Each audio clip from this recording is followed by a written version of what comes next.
give it a minute here because nobody's on. Are you on the right link? Yeah, because there they go. My dad's on. Oh, yeah. Hey, Jude. Hey, Dad.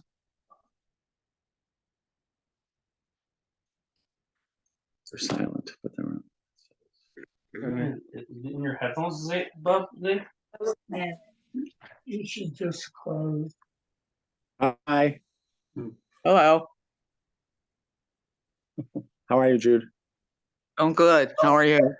Hey, very good. Your Now, it father's says here, here. it says he's on separately. Yeah, he is. He's Yeah. Akiva's working his It phone. doesn't seem to be working. Okay. Okay, so he has a tech guy? Like Yes, it. he has a What? tech guy.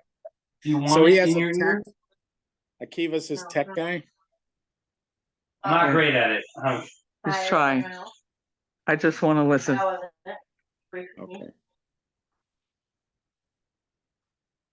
Yeah, but she seems. Can Lady hear from there, or should I leave it in his ear? Looks like it's connected to his I'm ear. muting you guys. There we go. Okay.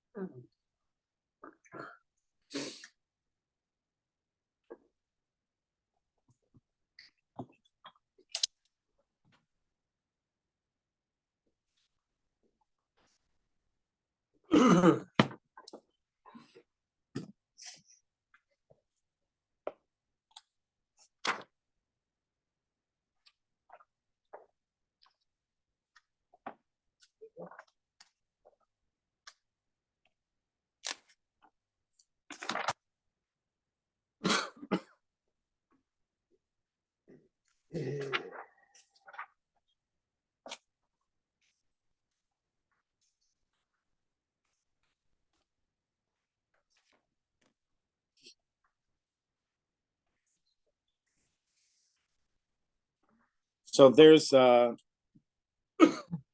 Zornberg calls it an elephant in the room. There's an elephant in the room with regard to this week's Torah portion. And that elephant in the room is, according to many of the commentaries suggest that this Torah portion and the next Torah portion are out of order. They're out of order. In other words, they're not being presented in chronological, historical order. That first there was the Chet HaEgel, there was the sin with regard to the golden calf, and then there was a mitzvah to build a mishkan. That it was because of the golden calf that there is a mishkan. If it hadn't been for the golden calf, there may not have been a need for the mishkan. In fact, Rabbi Cardoza, he should live long and in good health, had suggested at one point that the consequence of saying that there wouldn't have been a need for a mishkan is to suggest that there may not have been a need even for standardized communal prayer. He suggested that it's possible that the fact that we have standardized communal prayer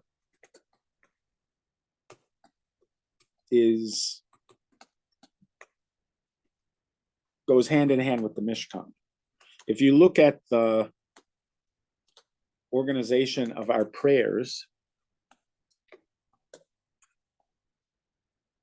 so we have three on a typical weekday and Shabbos on a typical weekday Shabbos and most holidays, we have three prayers a day. We have Shachris, we have Mincha, and we have Ma'ariv. We have the morning prayers, what we call the afternoon prayers, the evening prayers, and there are two models that were sort of considered when determining how these standardized prayers would happen, but it seems like the primary one was that they are parallel to the offerings in the Beit HaMikdash, the regular offerings in the Beit HaMikdash. In the Beit HaMikdash, there are everyday offerings, offerings that are called the Tamid. They are brought every day, one in the morning and one in the afternoon, and the Shachris, the Shachris and Mincha correspond to the morning and the afternoon offerings, the Tamid, and Ma'ariv would correspond to those parts of the offerings that continue to be burnt on the altar afterwards. So if you look at the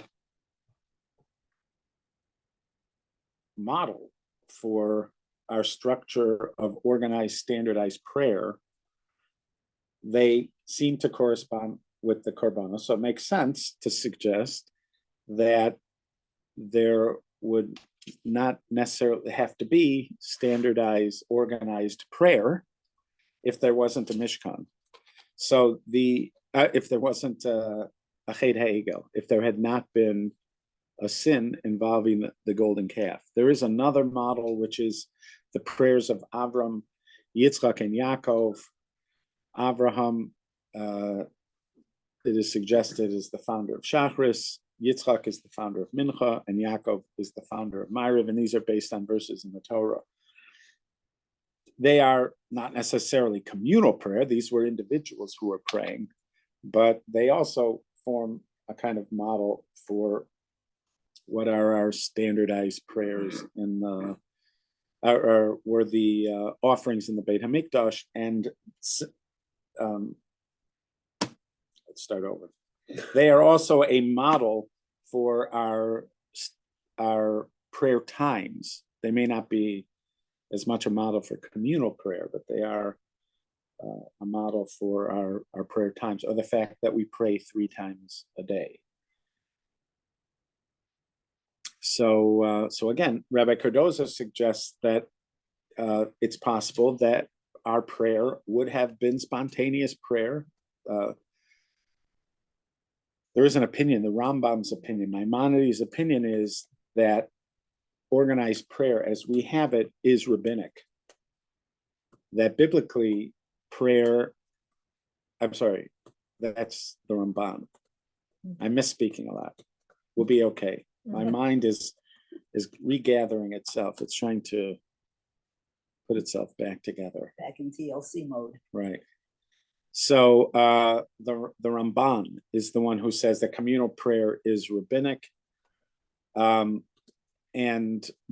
there is biblical prayer. Biblical prayer is when we call out to God in times of difficulty, when we just feel spontaneously that we need to reach out and speak to God. So you still might have had a biblical moment of prayer, but it wouldn't have been fixed, and the text wouldn't have been fixed. This is one of those things that when people look at how Jews do spirituality and how we practice our connection to God, it's one of the things that stands out to a lot of people, that we have this notion of prayer text, that for the most part, Jews pray from a text. We're not as used to spontaneous prayer.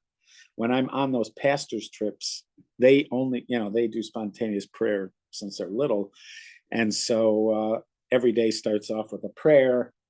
Oh, Heavenly Father, guide us today and make sure that we get to all of our destinations on time and that we get there safely, and help our driver. And they go on. Traveler's prayer. I kind of do that every morning. I'm saying it's a good, there's no reason why we shouldn't be doing that kind of thing. We're just not used to it. And I'm not used to it. And so they'll go, Rabbi, why don't you give us a prayer this morning? And I'm like stumbling all over, like I am tonight. I'm like stumbling all over to give like a prayer. Or they'll have prayer at the beginning of a meal. They'll do a prayer at the beginning of the meal. Our prayers are like rigidly organized, and we have a specific, not only are they rigidly organized, but just figuring out what you're supposed to say before you eat. You have to be like a PhD in Jewish law just to figure out what you're even supposed to say, because it's so prescribed. And then you have the text afterwards, the Birkas Hamazon. So this notion of spontaneous prayer is not something that we're as used to. Again, he was suggesting this could very well have been something that would have happened if there had not been the Chet HaEgel, because the Chet HaEgel, part of what he was suggesting, part of what led to it was one of the features, or one of the factors that led to the Chet HaEgel, was God's invisibility. And so approaching God is a bit of a challenge. And so they by creating the golden calf, one of the things they were suggesting is that they need something to see. They need something to grasp onto, as it were. And so God complies, Hashem complies, but it's very prescribed and very restricted, but he complies, and now we have a Mishkan, and it has all these elements that are going to go into it, etc.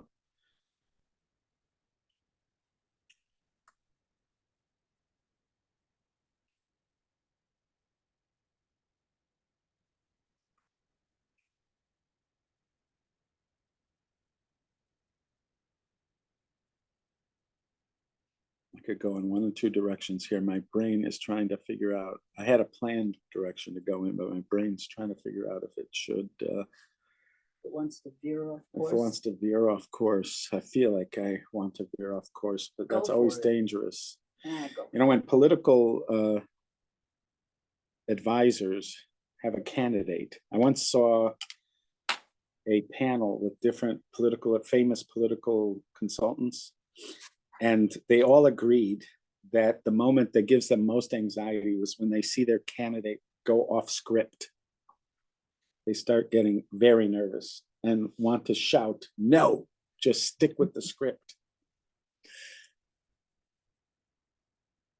But what the heck? I'm going off script. So this notion of relating to an invisible God.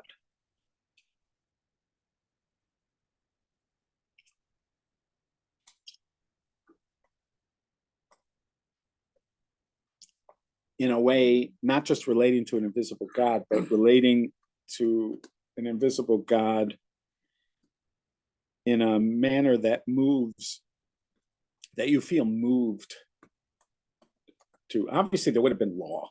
There still would have been law. There would have been limitations on what we can do and what we can't do. But in our relationship to God, there would have been much more freedom. There wouldn't have been idolatry. That kind of thing wouldn't have been. That has nothing to do with the golden calf. That was before the golden calf. But this freedom to innovate and to act on inspiration.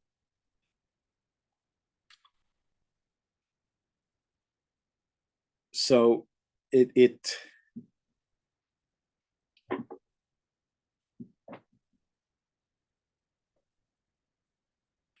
would have required a different kind of mentoring than we have. Because we, as I was mentioning before, we're mentored to learn a script. Even from my education, I went to day school, and from the time I was in kindergarten, we're praying in class. And by the time you get to, I don't remember, maybe third grade, you're saying a good chunk of the morning prayers. By the time you get to like fifth or sixth grade, you're starting to add the afternoon prayers in school. So a lot of it is learning what prayers you're supposed to say, how you're supposed to say them, what the etiquette is for the prayer. There's certain ones you sit for, there's certain ones you stand for. For the Shema, you put your hand over your eyes. For the Amida, you pray softly. Well, it's called the silent Amida, but you pray softly. So there's, and that's where a lot of the attention comes when it comes to mentoring for prayer. And so much so that if you ask the average day school kid, they would tell you that they would tell you that they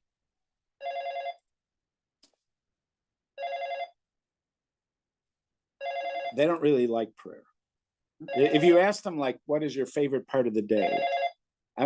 There might be an exception, but the exception would be like one.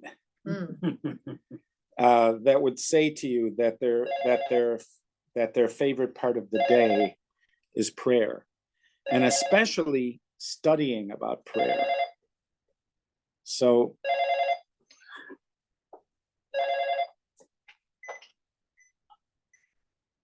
You know the first.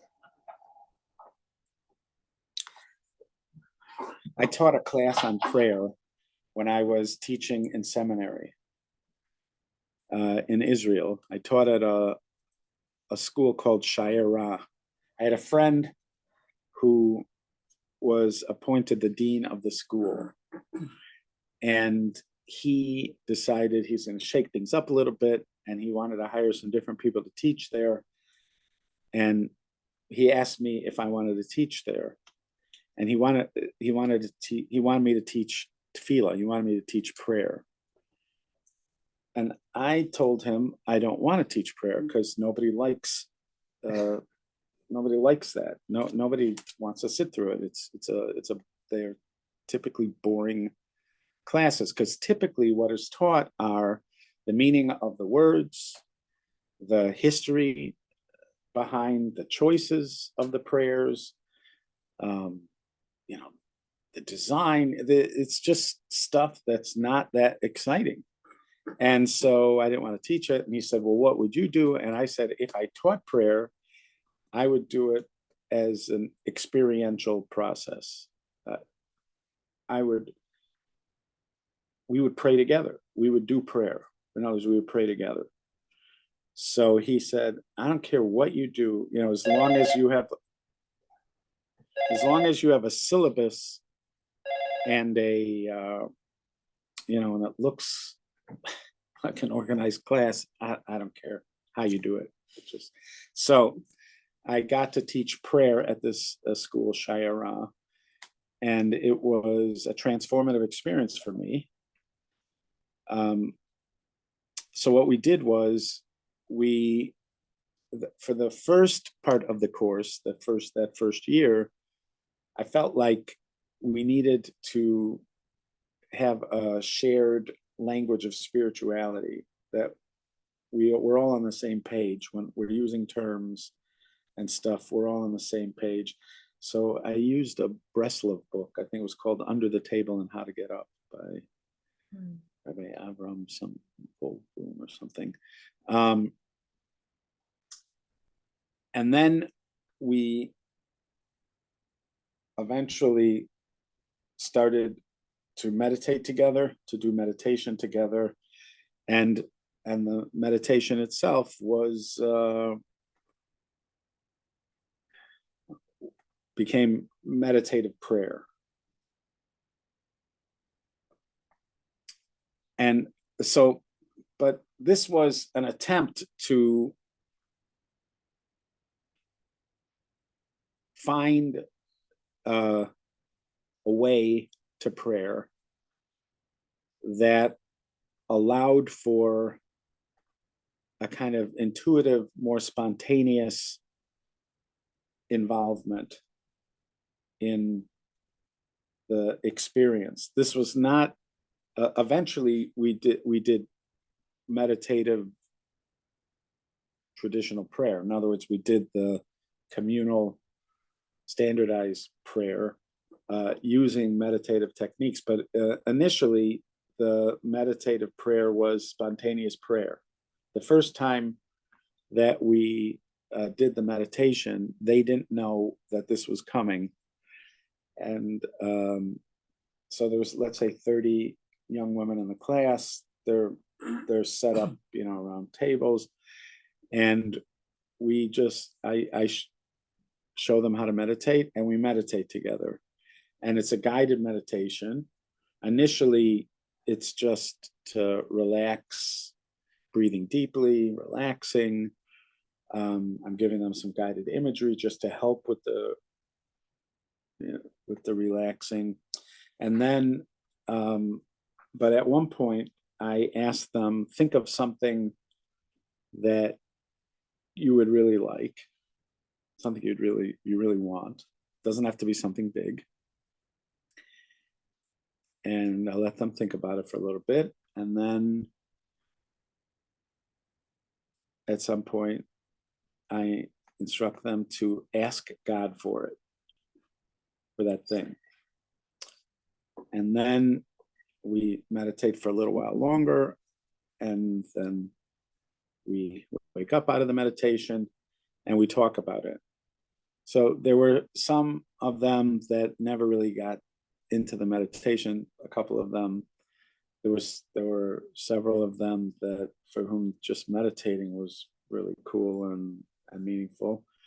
And then there was this group, I'm going to call them a group of a couple of the women who had trouble asking God for what they wanted.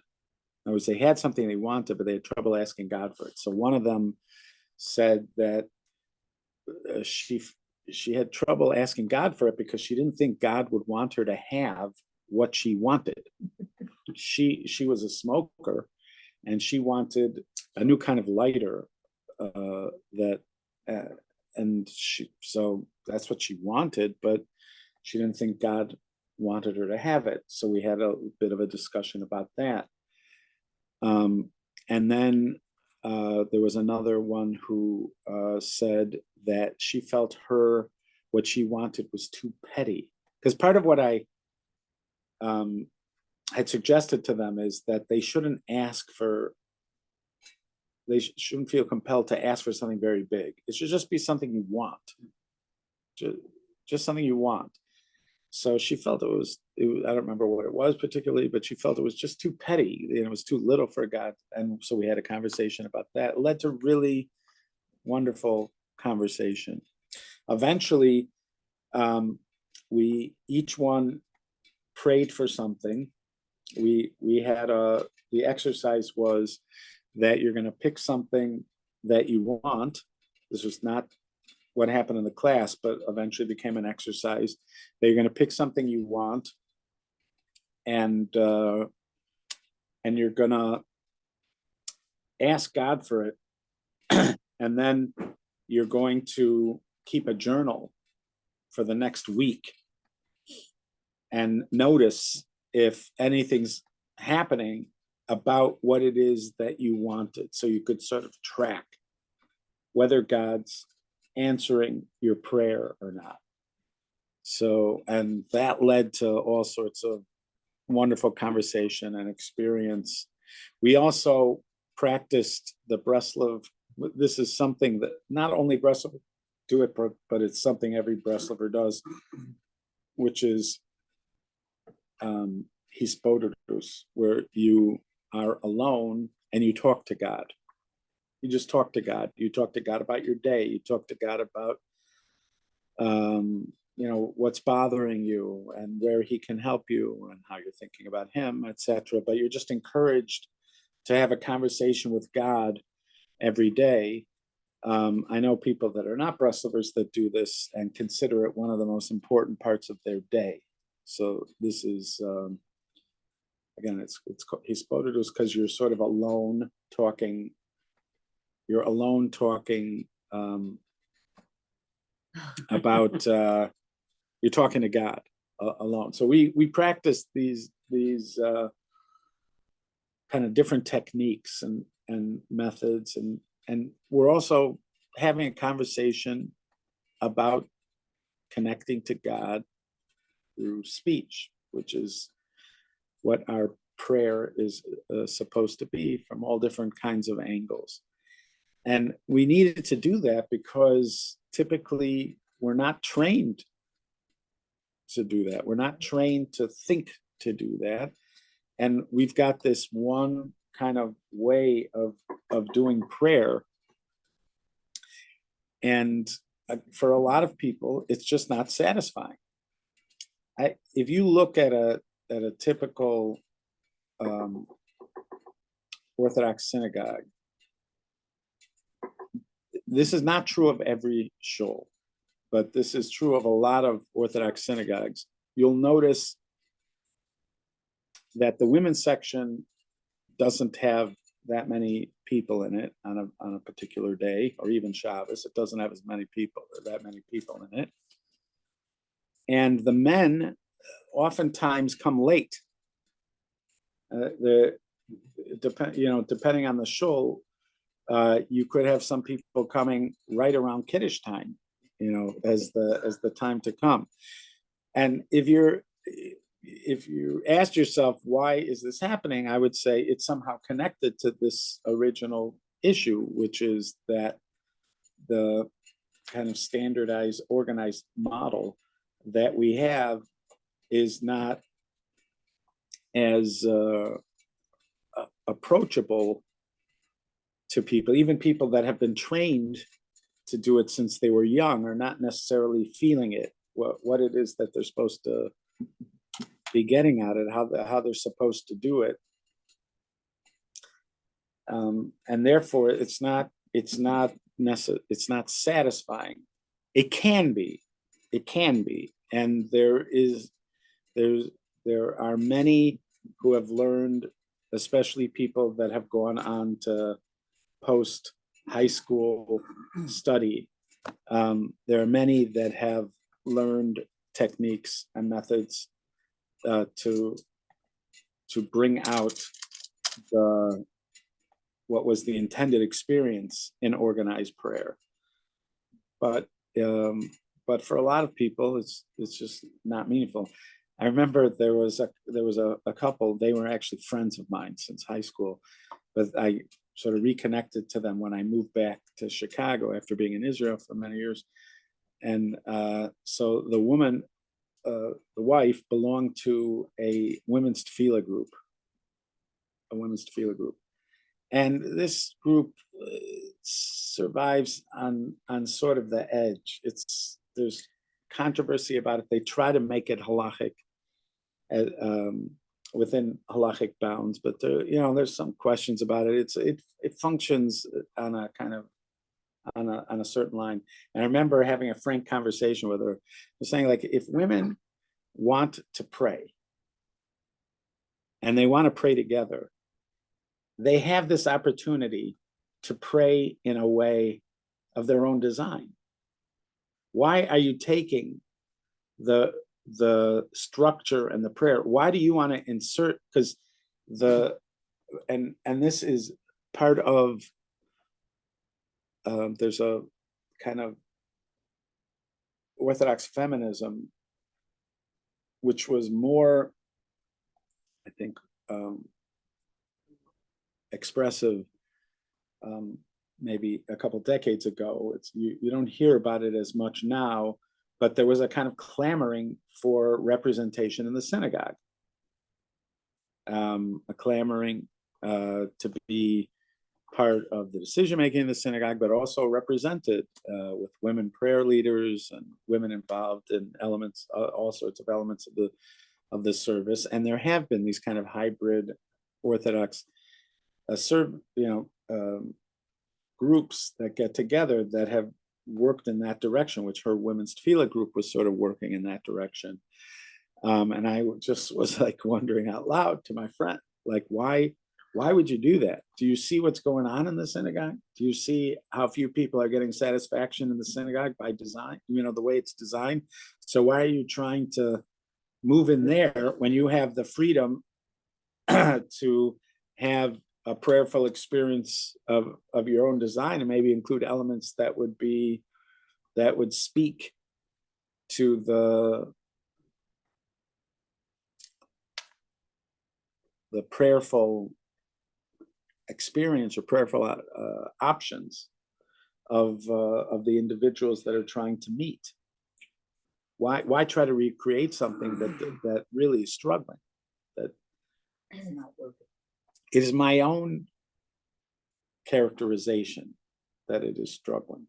I'm not everybody would agree with me, and I've had this discussion with some people who are quite forcefully disagree with my characterization of it as struggling. But I think if you looked overall, you would think that there's needs to be some kind of tweaking when it comes to the inner experience of the people who are there. It is not, and I know this because I was trained myself in methods to make the organized prayer, to open my heart to what is available in organized prayer, and there is a great deal available to help with that, and and there are many people that are praying in organized prayer in synagogues, who are having a fully realized prayerful experience. Is just my characterization is it's not that many. It's available to a few because it's a system that it's harder to access, that those methods, those teachings, they're not as openly available as you would think they would be, and it's harder to access them. So again, these are my own characterizations, but I would suggest that if you're in a synagogue, it's not likely that very many of the people there are having a fully realized prayerful experience. And then on the other side of it, there's hardly any mentoring for prayer outside of that, for what we would call spontaneous prayer.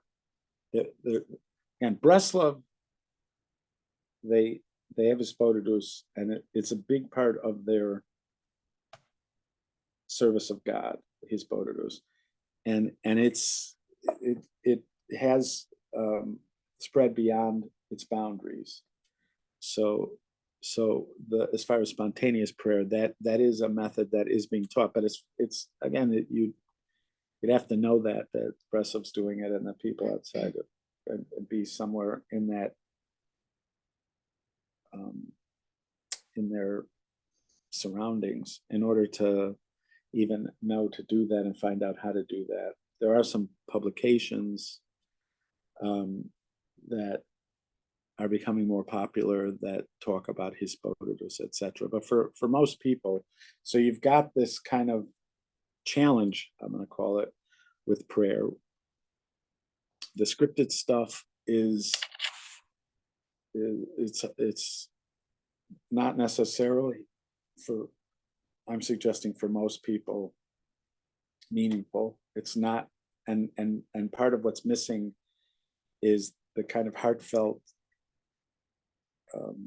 connection during prayer. And there's also not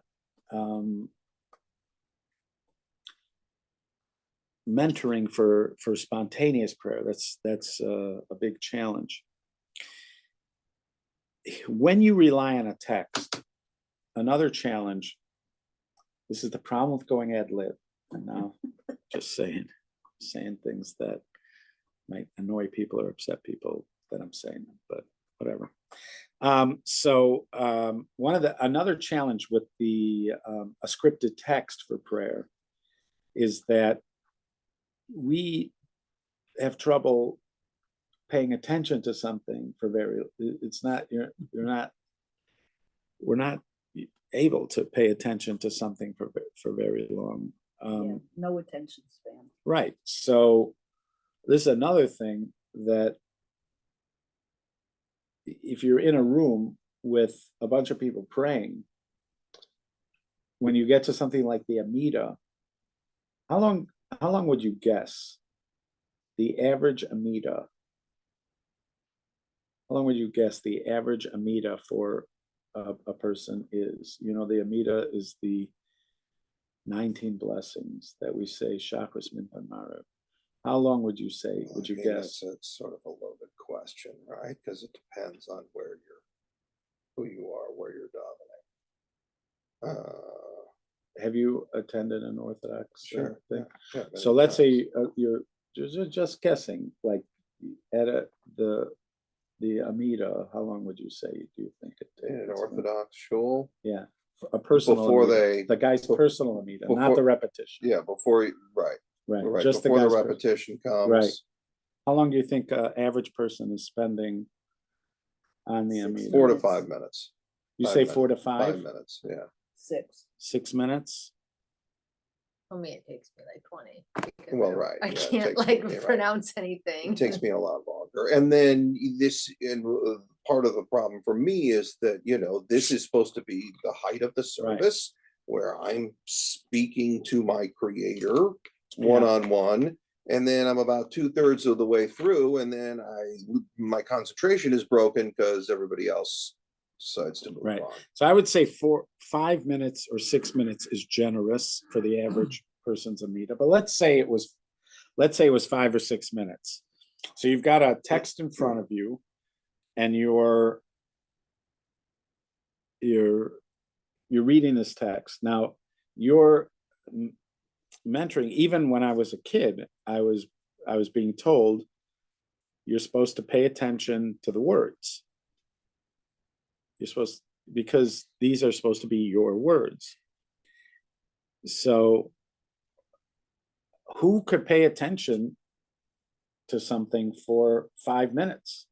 You could do it if you're reading like a novel, but not if you're reading a text like who. And we have no training to do it. There is training you could get. That's part of why we were doing meditation in that class. There is meditation training helps you stay focused. There's a kind of meditation, which Medication helps. medication.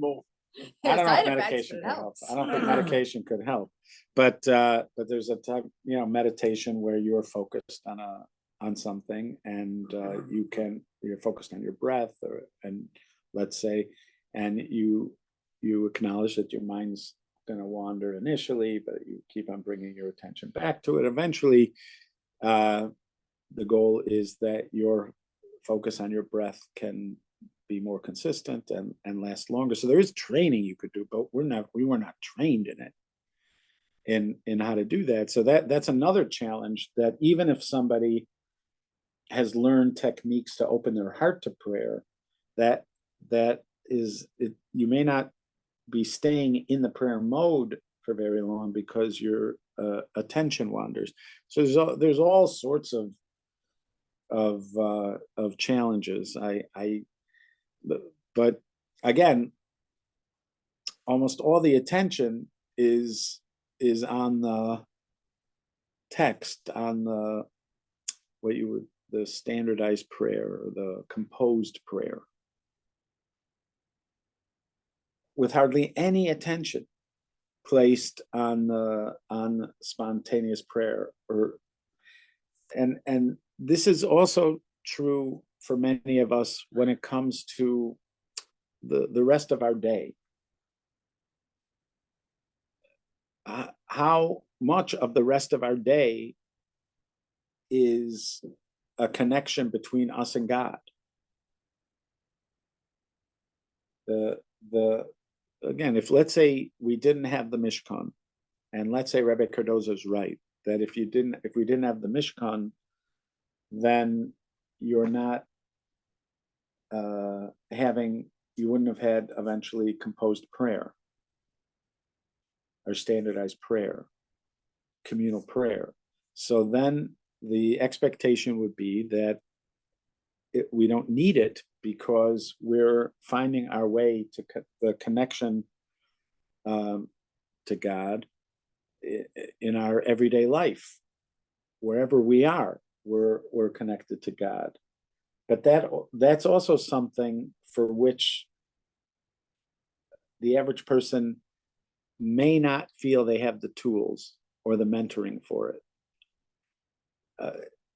it. Especially if you're going to services 3 times a day and you have an hour, let's say an hour a day of Torah study. If you were a Jewish person who went to prayer services 3 times a day, and then you have like an hour of Torah study, and then when you eat, you say a blessing before you eat, and you say a blessing after you eat. So you'd think a lot of people would think that's a lot. People that don't have a relationship with God in their lives, and they hear about how much you're connecting, a lot of people would think that's a lot, but there's a ton of time that's not fixed into that time. And for a lot of people, there's not necessarily mentoring on how to add the spontaneous part of the relationship with God into their lives because it's so easy to follow the script.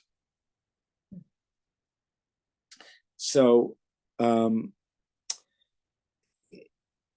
again, I within the Hasidic movement, there it seems like it was part of the goal of the Hasidic movement to work on this, and there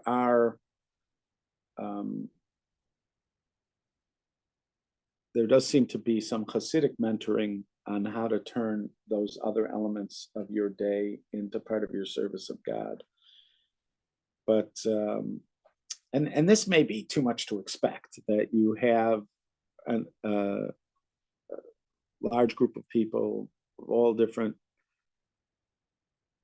types, and it may be hard to expect that each person is going to find their way to a loving, spontaneous relationship with God throughout the day, or that they're going to, it may be too much to expect that everybody's going to find a way to an open heart in the scripted parts of the day. Maybe it's just always thought to be something for the few. We'll ask the many to do their best job, but realistically only expect it to be available to the few. It's just that doesn't seem to be how it could have been. Assuming Rabbi Cardozo's right, it is his observation makes sense. Assuming he was right, that it would have been this way just in general. We wouldn't have had as much of the scripted part. We would have had much more of the spontaneous part as part of our lives. You would imagine that there would have had to be some kind of mentoring. It doesn't seem like that was the expectation, that it's something that only the few are going to do. There'll be a few people that are moved, their spirit is moved, like the Rambam describes this at the end of his laws of Shemitah and Yovel. There's somebody whose heart moves him to serve God to such an extent that he can't do anything else but serve God.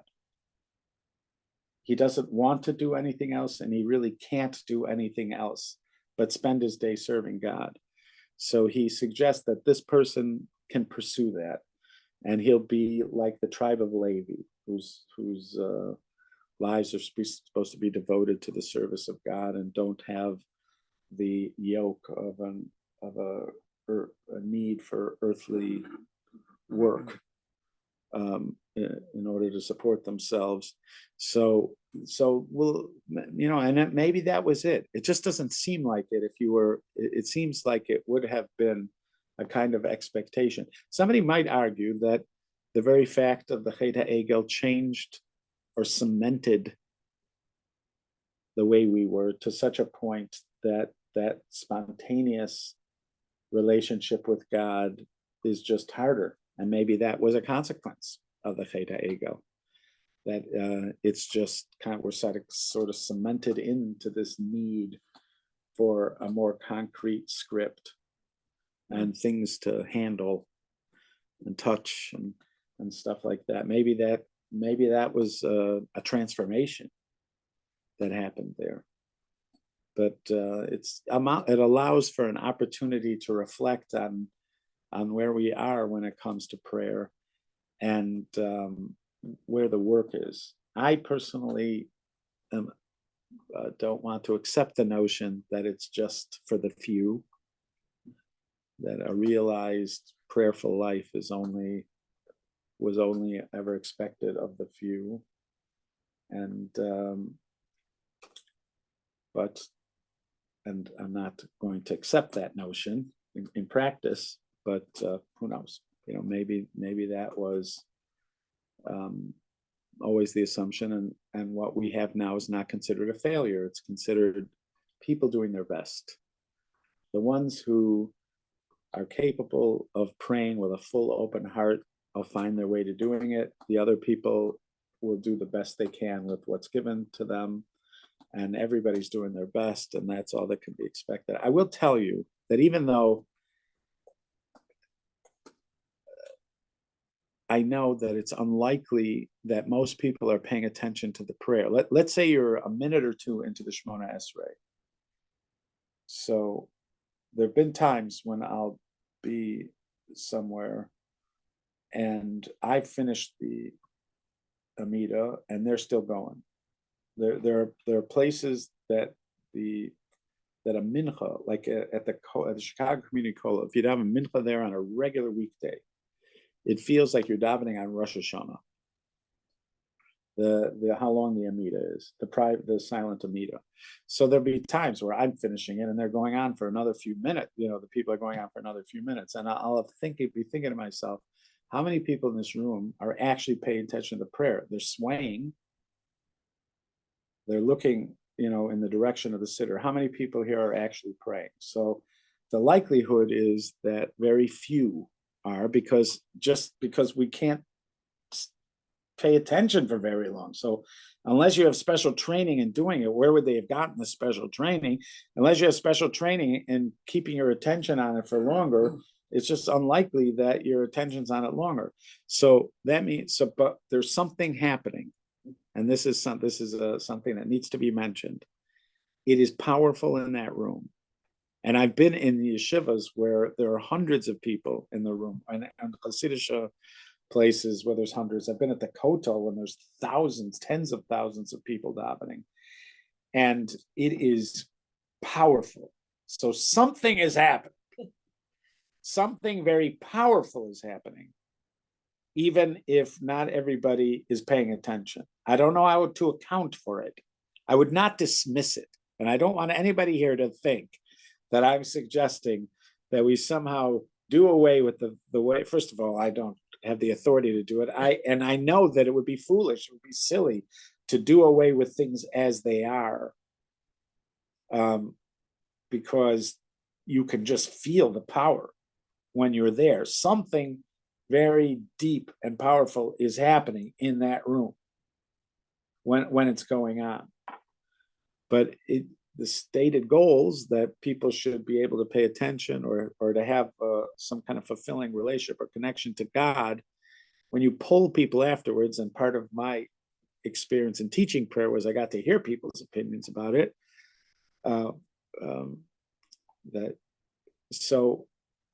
They're not necessarily feeling satisfaction with the way it's playing out, and there's not, again, a lot of it happening outside of there in the spontaneous prayer section. So it seems like there's a lot of room for improvement, but I'm not suggesting that we do away with anything that we have, because there is something incredibly powerful that happens when you're in a room with people that are praying, and especially if you're in a room with a lot of people praying. So there's definitely something going on. It just doesn't seem to be what you're told to is supposed to be going on, or the method for it is supposed to happen. All right, so we wandered off script, but we did start with the general discussion about with Aviva Zornberg having said that there's a kind of elephant in the room, and the elephant in the room is the golden calf.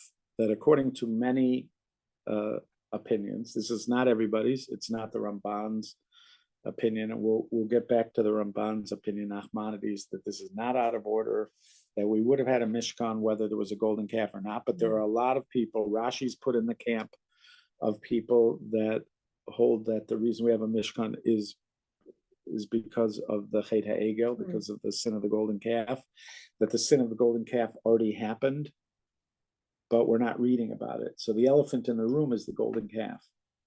It's not being discussed. She mentions that whenever there's an elephant in the room not being discussed, you keep on looking over at the elephant, wondering why it's not being discussed while the whole thing goes. So it casts a shadow. While you're reading everything else you're reading, you're wondering about the golden calf. And then we went to Rabbi Cardoza's kind of notion that if there hadn't been the golden calf, there wouldn't have been a Mishkan. And if there wasn't a Mishkan, then there may not have been the kind of organized, standardized feature that we tend to experience in our service of God, especially in the synagogue with organized, standardized prayer. And that would have meant that it would have been a spontaneous connection to God and service of God. And that's when I went off script onto the whole thing about the State of the Union when it comes to prayer, which is only my opinion based on my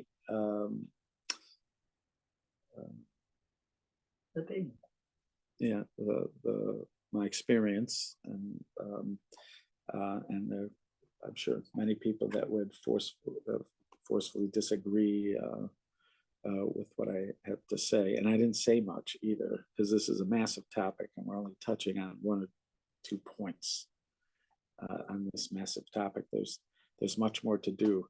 It is my hope that we're going to have a class on Shabbos morning at Darchei Noam, starting at some point. That's going to be like, while the services are going on, at one point there's going to be like a prayer class. Nice. And it's my hope that during that prayer class, we're going to address some of the challenges that a lot of people feel in the organized prayer setting, and also practice some of the techniques and methods that help you open up your heart for the standardized part, and also talk about some of the methods for having a more spontaneous, regular relationship with God during the day that's not just scripted, but is definition of spontaneous. So, and then I'll report back to you on what happens at that. Okay, I'm very grateful for having this opportunity to just wander around. Hi, Rachalea. Thank you, Rabbi. Good. Thank And you, Jude? Rabbi Paul. And Dad, you're very welcome. And thank you Yeah. for being. And your Can't father tell you said how much thank it means to you. me. Say thank you. Thank you. I cannot tell you how much it means to me, Dad and Judy, that you were on tonight. And I'm thinking of you, and I love you very much. Love you too. Love Right. you too. Right. Be well, guys. Be well. Bye-bye.